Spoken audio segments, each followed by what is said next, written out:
Avant de commencer, je te conseille de regarder notre dernière vidéo si tu ne l'as pas encore vue sur les avantages de notre fourgon. Je te mets le lien en haut à droite de l'écran. On est parti pour les ruines. J'ai oublié de demander le nom que c'était.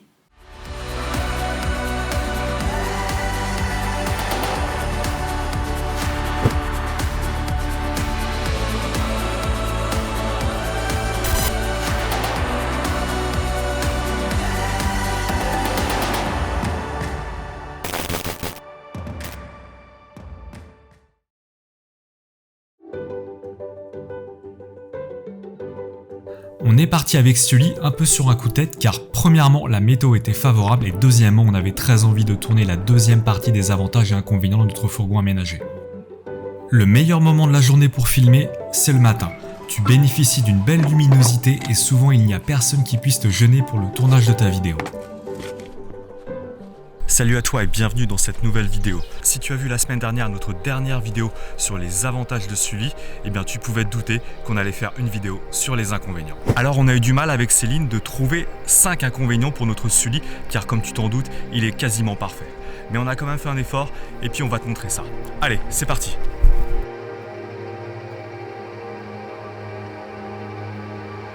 On a passé la nuit sur un grand parking au calme avec quelques autres camping-cars.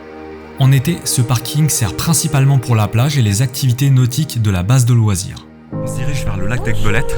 Alors j'ai quand même mis une petite veste, comme tu le vois, parce qu'il fait vraiment pas chaud. J'ai pris tout mon matériel vidéo, mon appareil, plus mon sac à dos complet. Et on va essayer de faire de belles prises de vue en espérant qu'il n'y ait pas trop de monde. On arrive au bord du lac et en plus il n'y a personne. Il y a une petite plage, il y a un petit ponton, je vais te montrer ça. Le lac d'Aiguebelette, c'est un lac naturel entouré de montagnes dans le département de la Savoie. Il est situé à environ 10 km de Chambéry et 40 km de Grenoble. Ce lac mesure plus de 3,5 km de long, ce qui est déjà pas mal et suffisant pour pratiquer les sports nautiques. On peut profiter de cette plage pour nous tout seul et admirer la jolie vue sur le lac. Ce petit ponton allait être parfait pour faire de belles prises de vue. Qu'est-ce que c'est calme le matin, il n'y a pas un bruit, seulement le chant des oiseaux. On a du mal à imaginer que l'été c'est noir de monde, d'ailleurs ils font payer l'accès à la plage, j'imagine que c'est pour essayer de limiter un peu le nombre de personnes.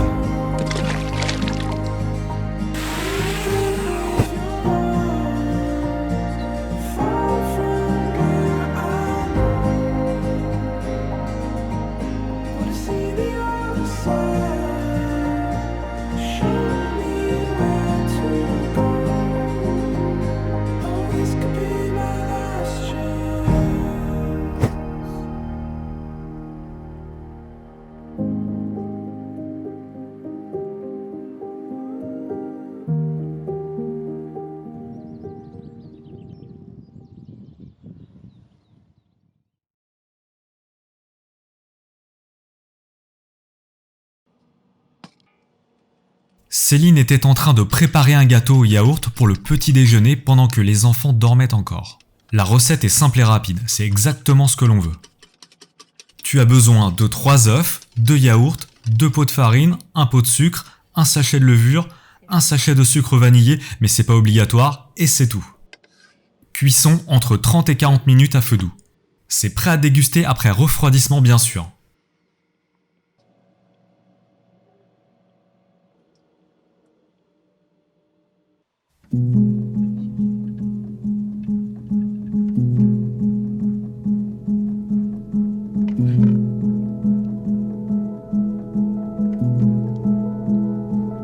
C'est bien pratique d'avoir un four dans son van, tu peux préparer des tas de choses comme des gâteaux, des quiches, du pain, des gratins, enfin bref, plein de trucs. Maintenant, je vais te présenter les inconvénients de notre fourgon aménagé. En numéro 1, on voulait mettre le toit relevable. Il a plein d'avantages. Il permet de dormir à 4 dans un fourgon de taille de 5,40 m. Mais l'inconvénient pour nous, c'est la condensation qui se forme à l'intérieur en fait de la toile. Lorsqu'on utilise notre véhicule quand il fait un peu plus froid, eh bien, on a une différence de température entre l'intérieur et l'extérieur et forcément il y a de la condensation. Et la toile au petit matin se retrouve toute trempée. C'est un problème pour nous car on ne peut pas faire sécher la toile une fois qu'on rentre à la maison car comme je l'ai déjà dit dans une vidéo, Sully il dort dans un parking de camping-car et on ne peut pas laisser le toit relevable ouvert pour qu'il puisse sécher. Donc ça nous pose un vrai problème. En inconvénient numéro 2, on reste dans le même thème, c'est la condensation, mais cette fois-ci du pare-brise et des vitres latérales. En effet, quand on se lève le matin, qu'on tire les rideaux, qu'on veut partir, on a plein de buée sur le pare-brise et sur les vitres, donc il faut essuyer parce que sinon c'est vraiment pas possible. Alors on a trouvé une petite astuce, on utilise des serviettes microfibres de chez Decathlon qui permettent d'essuyer et d'absorber correctement sur le pare-brise sans laisser de traces, c'est plutôt pas mal, mais tous les matins on ne peut pas échapper à cette corvée. Notre troisième inconvénient, c'est la taille de la table. Quand on mange à 4 sur cette table, on n'a pratiquement plus aucune place. On est presque obligé de jouer au Tetris pour pouvoir poser nos assiettes et nos couverts. On a quand même une rallonge qui nous permet d'augmenter la taille de la table sur le côté, mais finalement ça suffit pas du tout. Il y a aussi le fait quand on veut travailler tous les deux avec Céline, dès qu'on pose nos ordinateurs portables, on n'a plus du tout aucune place, même pas de place pour mettre la souris. Mais quand tu veux passer plusieurs jours dans ton camping-car bien posé, tranquille, je trouve que cette table elle est vraiment trop petite. Le quatrième inconvénient, c'est la circulation dans le fourgon. Alors à 4, c'est pas forcément évident, on a un couloir très étroit, on peut même pas ouvrir la porte de la salle de bain complètement, et en plus quand quelqu'un fait la vaisselle ou est sur le plan de travail, du coup on peut même pas du tout soit rentrer soit sortir de la salle de bain, c'est assez compliqué. Je trouve que c'est un peu mal fait. Tu vas me dire c'est un peu propre à tous les fourgons parce que l'aménagement il est un petit peu partout pareil. Dans ce genre de fourgon, c'est assez difficile, je pense, de faire autrement pour avoir un agencement différent. Je pense qu'il a été réfléchi et optimisé au maximum, même si finalement on est tous les 4 assez fins, ça nous pose un problème au quotidien.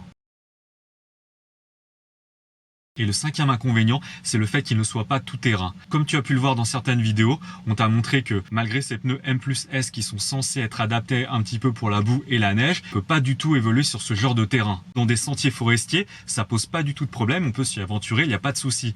Mais par contre, dès que c'est un peu mouillé, détrempé et que le sol est gras, du coup, on n'ose même pas y aller parce qu'on a failli rester complètement bloqué sur une surface enherbée complètement plane, alors qu'il avait plu pendant toute la nuit, mais les pneus patinaient, mais on a quand même réussi à s'en sortir tout seul, contrairement à la dernière fois où tu as vu qu'on était resté bloqué dans la neige et c'était quelqu'un qui nous avait tiré. Plus on utilise notre fourgon et plus on s'aperçoit des limites de notre fourgon hors des sentiers battus, bien sûr hors saison sèche. Voilà, c'était pour nous les 5 inconvénients principaux du véhicule. Mais toi aussi, dis-nous dans les commentaires ce que tu trouves à ton fourgon, à ton van comme inconvénient. De toute façon, un véhicule type camping-car, fourgon aménagé, c'est toujours une histoire de compromis. Alors il faut trouver juste le bon véhicule qui te convienne au maximum pour tes propres activités, en sachant qu'il aura forcément des défauts.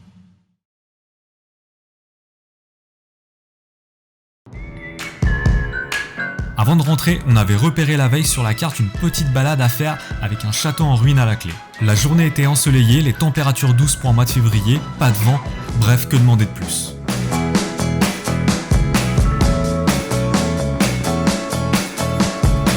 On est parti pour les ruines. J'ai oublié de demander le nom que c'était. Après avoir acheté le pain, le fromage pour midi, mission du moment, trouver les ruines.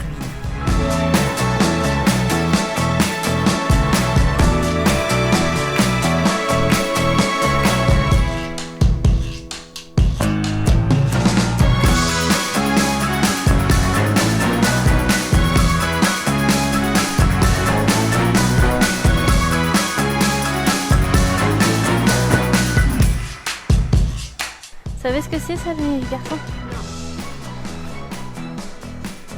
Et papa, il sait? Des jonquilles. Oh, t'es trop fort!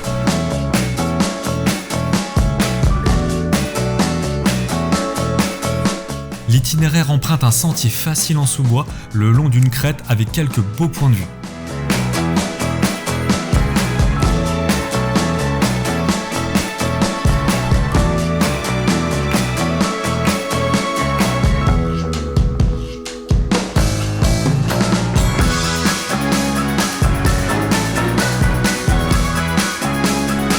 Dans une forêt, on peut s'attendre à trouver tout un tas de choses comme des végétaux, des animaux, mais pas ce genre de choses-là. On dirait une kangou, au moins elle a fini sa vie au pied du château, il y a pire comme fin.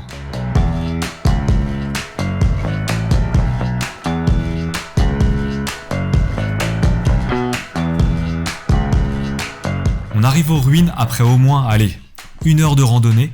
On part maintenant explorer les lieux, enfin ce qu'il en reste.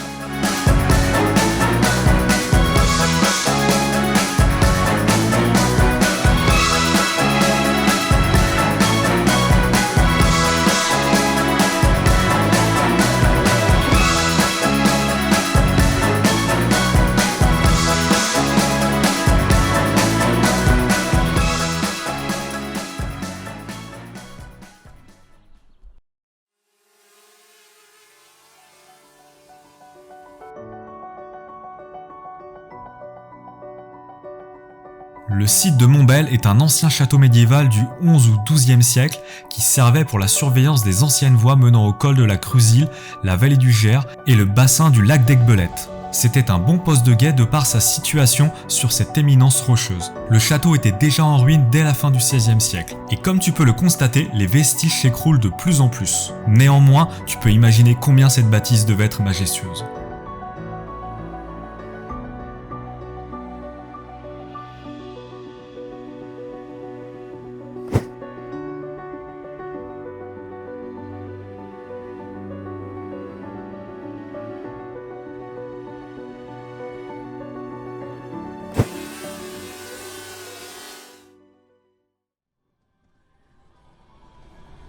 J'espère vraiment que tu as apprécié cette vidéo et qu'elle t'aura permis de voyager et de t'évader. N'hésite pas à mettre un petit pouce, c'est toujours bon pour l'algorithme de YouTube.